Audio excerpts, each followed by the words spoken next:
So being a non-polar molecule means there's no net dipole. Yeah, why are there no net dipole on these molecules? Because they do not have polar bonds. Or it could also be that the polar bonds cancel out one another. Yeah, for example, in here, just look at CH4. Why is CH4 a non-polar molecule? Are there any polar bonds to begin with? No, yeah, so you can refer back to this table. Let me show you which table, this one. In order to tell if a molecule is polar or not, you can apply this flow chart. First, you look at whether they are polar bonds in a molecule, which they are not in CH4. And then you can answer, you answer no to the first question, that there are no polar bonds, and immediately you come to this conclusion, that the molecule is not polar. However, sometimes you can have molecules with polar bonds, but yet the overall molecule will still be non-polar. So when is that the case? Like in here, you can have polar bonds, you see, yes, there are polar bonds. But yet these polar bonds, they are oriented in such a way so that the dipoles cancel. Here is an example. So look at CH4. Why is CH4 non-polar? Because there aren't any polar bonds to begin with, right? And why is it that CO2 is non-polar? Okay, even though it has polar CO double bonds, that's because do you see the orientation of these two dipoles? They are positioned in such a way so that they cancel out. So don't just think that a molecule must be non-polar if it has non-polar bonds, and it must be polar if it has polar bonds, because this is not always the case. Okay, so an H2O. Right, so students at the back. Okay, so when you look at H2O, this has polar bonds, and yet the dipoles, they are oriented in such a way so that the dipoles do not cancel. They do not cancel, resulting in net polarity. So use this flow chart to determine if a molecule is polar or not. Okay, and now that we did a very quick recap on what non-polar and polar molecule mean. So let me also put down what polar molecule mean.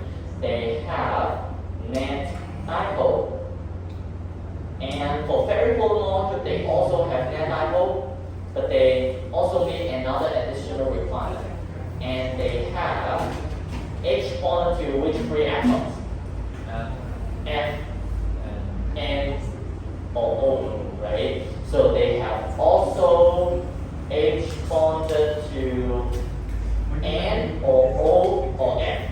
Okay, so that's the very polar molecule. We want to know which type of intermolecular force are present. Okay, because that way we can determine the strength of intermolecular force and also certain physical properties. So can you maybe put it down on the page of the book? We have some physical properties to discuss. There are some we have discussed in the organic chem chapter. Can you give me some examples of physical properties? What are some physical properties that you can think of? No. The boiling point, boiling and melting point. Yes. What else? You know the difficulty in a liquid to flow around viscosity. What about that other word that describes how readily a liquid becomes a gas? Volatility. Yeah. So all these physical properties, in case you don't know, they are related to the strength of intermolecular force. Okay. So physical properties are determined by the strength of the IMF. Okay, so determined by the intermolecular force strength. So how we put down this important relationship here is that viscosity, how sticky a liquid is directly proportional to intermolecular force strength. So make sure you understand what this symbol means. This symbol means it's directly proportional to. So that means when intermolecular force strength increases, viscosity also increases. So that's what that symbol in the middle means. Okay. What about the other trends, the other properties like volatility? Well, volatility is inversely proportional to intermolecular force strength. It means when intermolecular force becomes stronger, volatility decreases. Okay, so if you don't know what these terms, make sure what are the definition. So viscosity is like a how sticky a liquid is. Okay, honey is viscous, water is not viscous. Okay, because honey, you know, it is difficult to move around. Okay, and water you can move it around pretty easily. So volatility is a completely different concept. Okay, I see a lot of students mixing them around. It was a leak. Right. Yeah. So it's the tendency of a liquid to become a gas. Okay. Right. So and then we have also other properties. Have you heard of surface tension before? Yes. Okay. Maybe some of you who do biology know that there's an insect that can walk on water. Yes, right. Called the water strider. It's known as the water strider. Yes, so it can do that. It is an insect.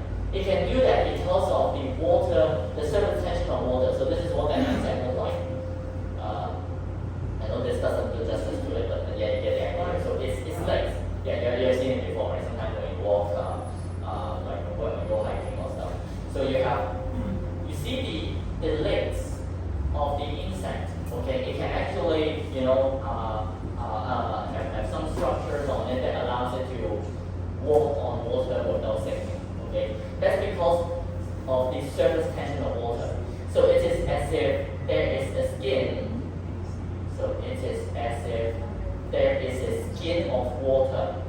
Okay, so there is a skin of water that the insect can walk on. So why is that possible? Okay, why would the insect not sink?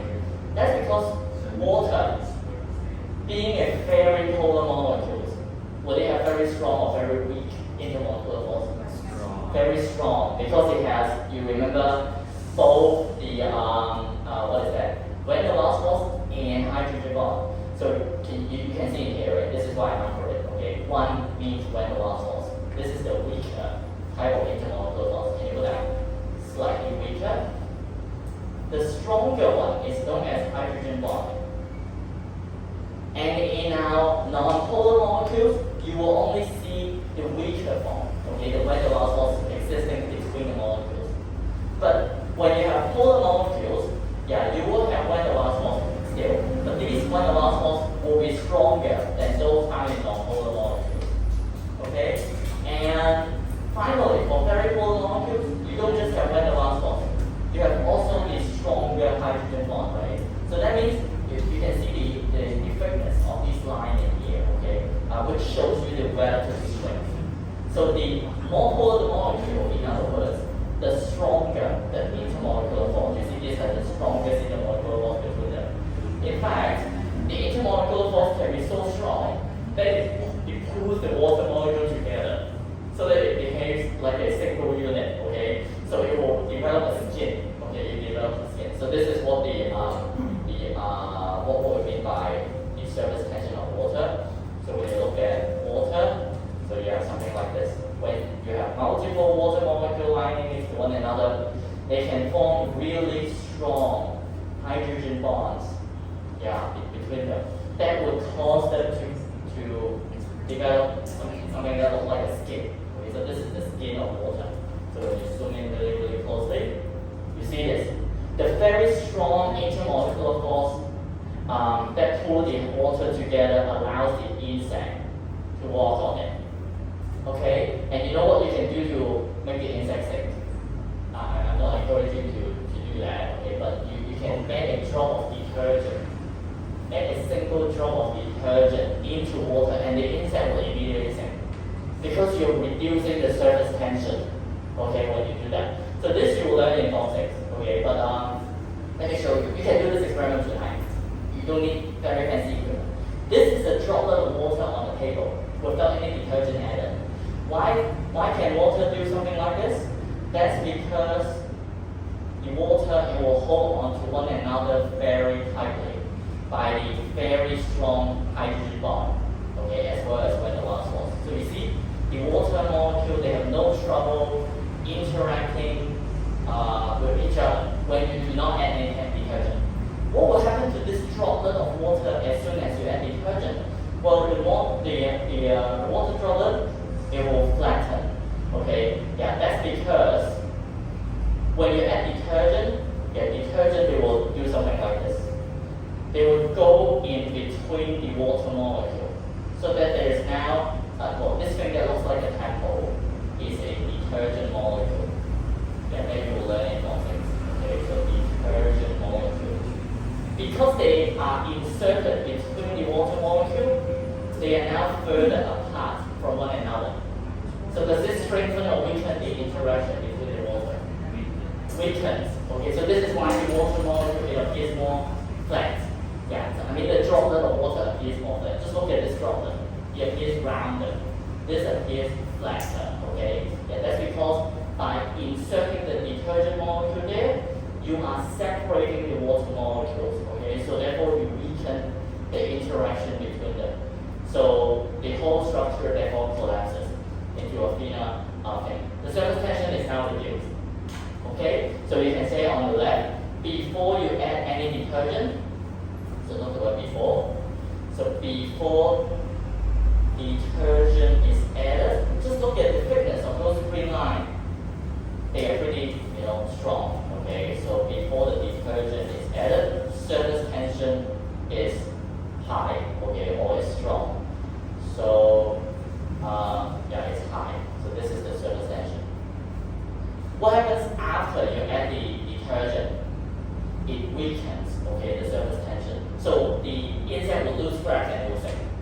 Okay, but don't do that. Okay, you get help for that. Okay, so after the detergent is added, surface tension is lower.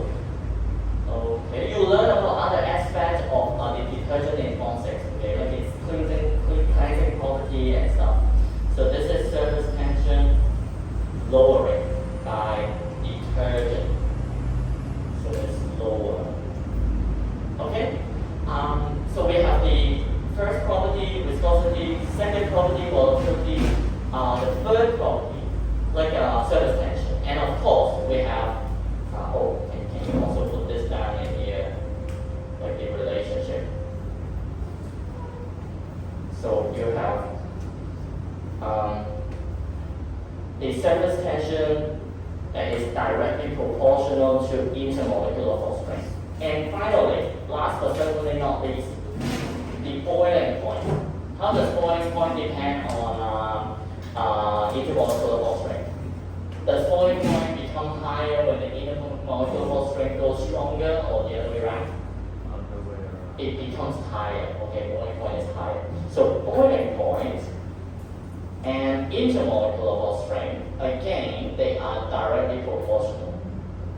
So these four intermolecular force, these four physical properties, viscosity, volatility, surface tension, and I don't think I need to explain to you what boiling point is, so I'm not going to do that explanation down below. It's at what temperature the substance boils. Okay. It also depends on intermolecular force strength. Okay, so we can then make prediction about these properties. Okay, for example, when they give you like these two molecules here, so you have C3H8. So take a look at it. Compared to amphenol. So this is amphenol here. Okay, let me give you the molecular formula. So C3H8, and this is C2H5OH, and I'll show you also the molar mass.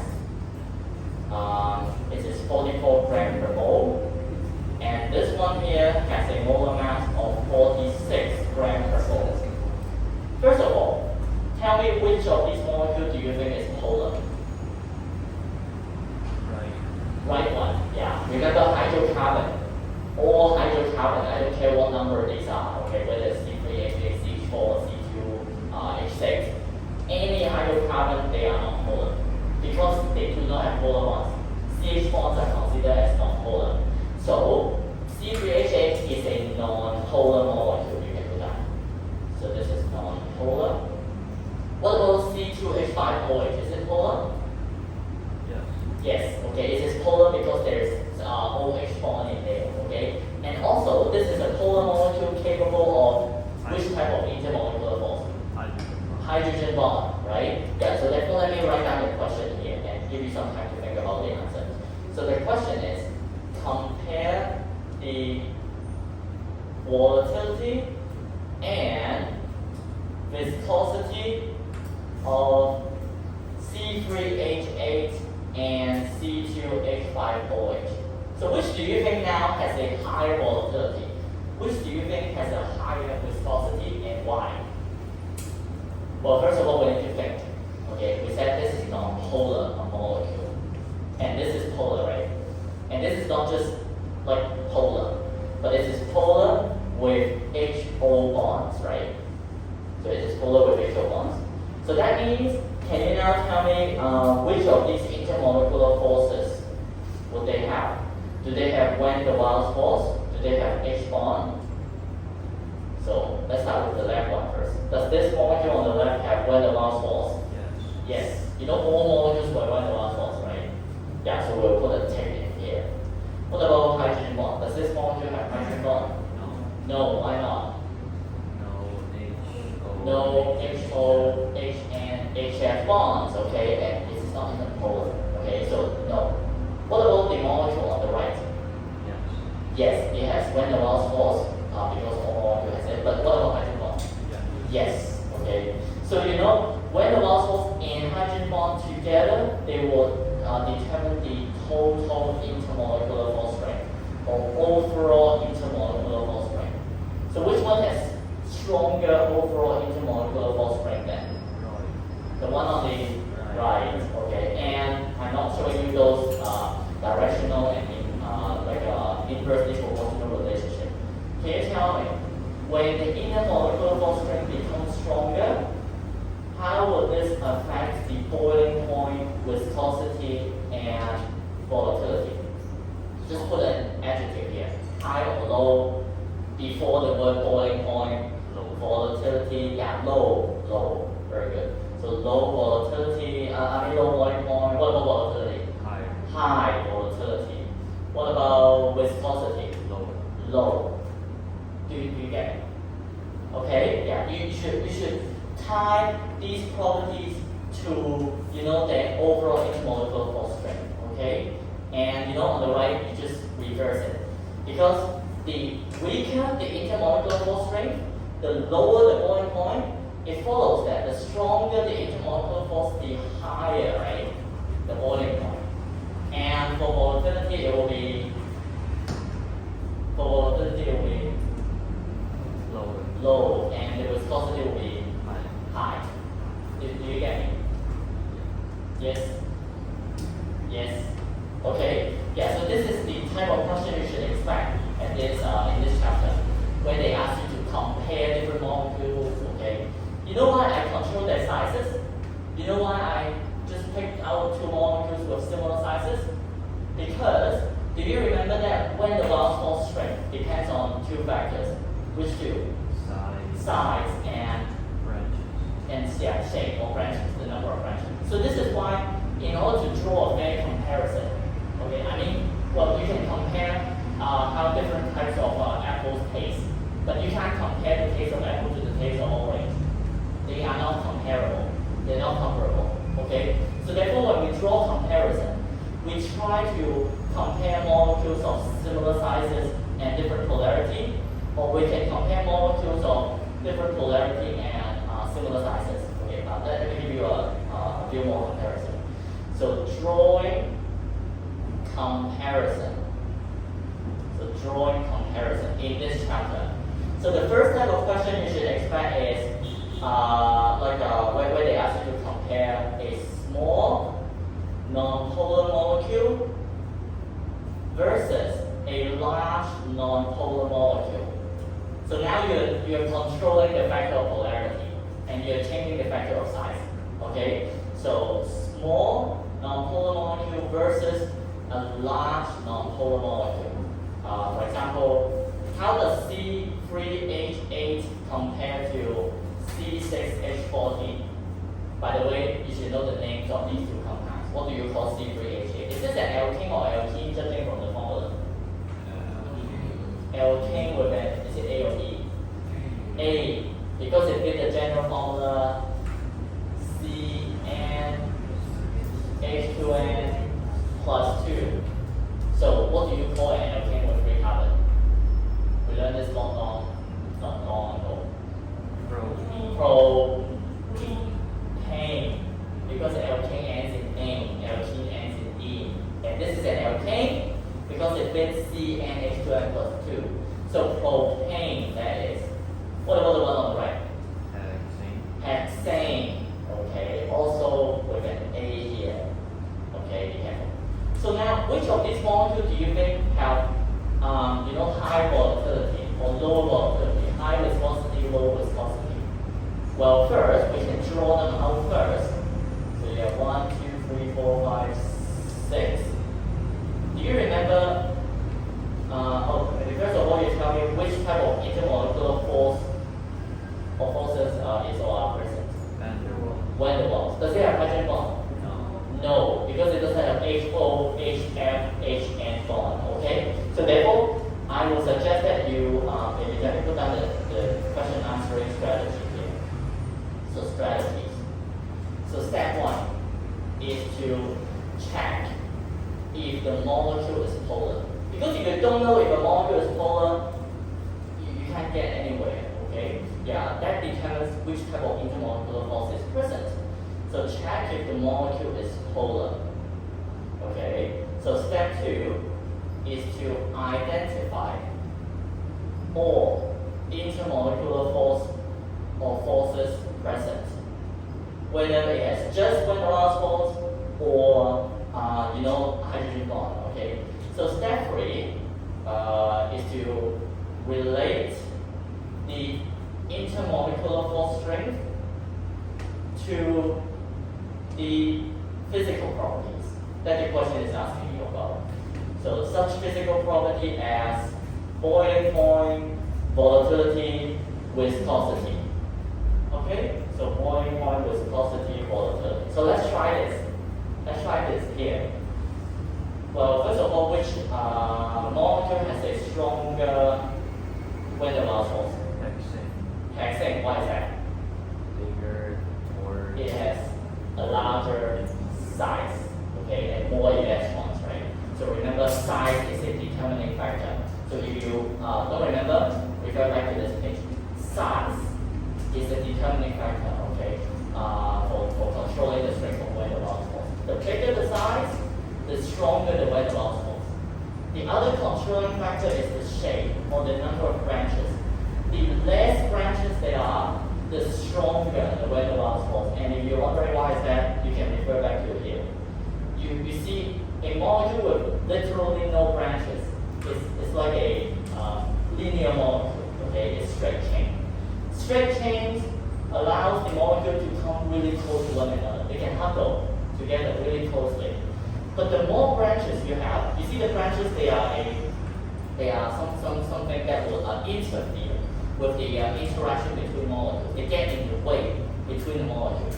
You see this stick that pops out. It will mean that the molecules cannot come as close together as they can in the straight chain state. So therefore, the more branches there are, the weaker the intermolecular force. So there's really just 2 things to know on this page.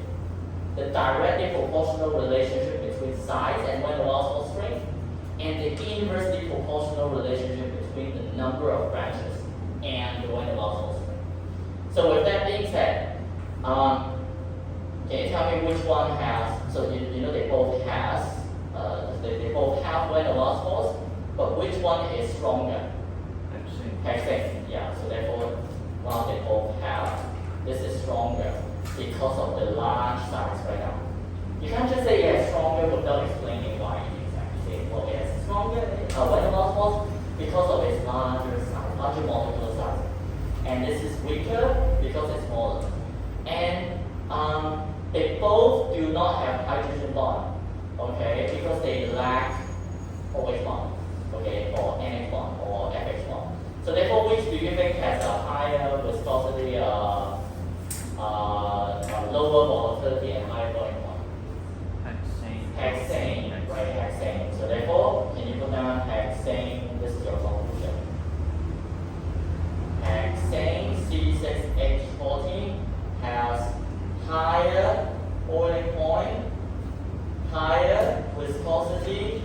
but lower volatility. Okay, so lower volatility. So what about the other type of comparison that they can ask you to draw?